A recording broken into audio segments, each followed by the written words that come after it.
went to Baylor University, still working in the fields, by the way.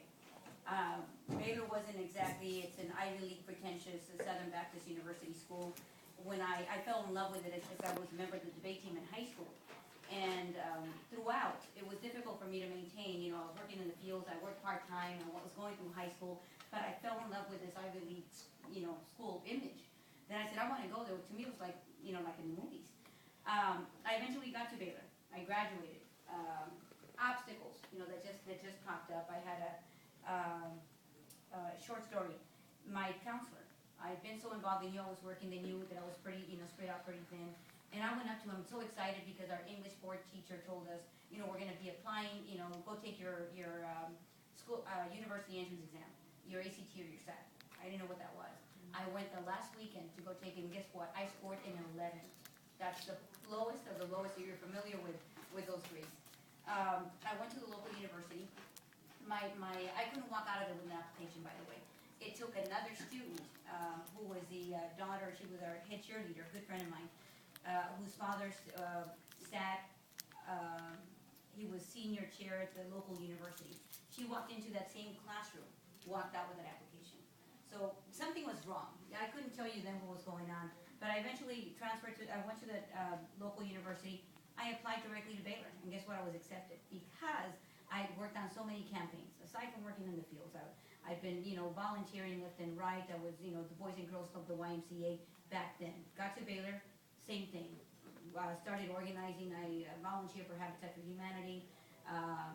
This is a very conservative area in Waco, Texas, where Baylor University was at. I think I got a lot more out of it socially than academically. I was organizing student protests, activities to change things at Baylor, to make it more accessible. Right after the university came to Arizona, there was a study that was offered first here in the nation than anywhere else, which was the Chicano Studies program. For me, it was learning more about history.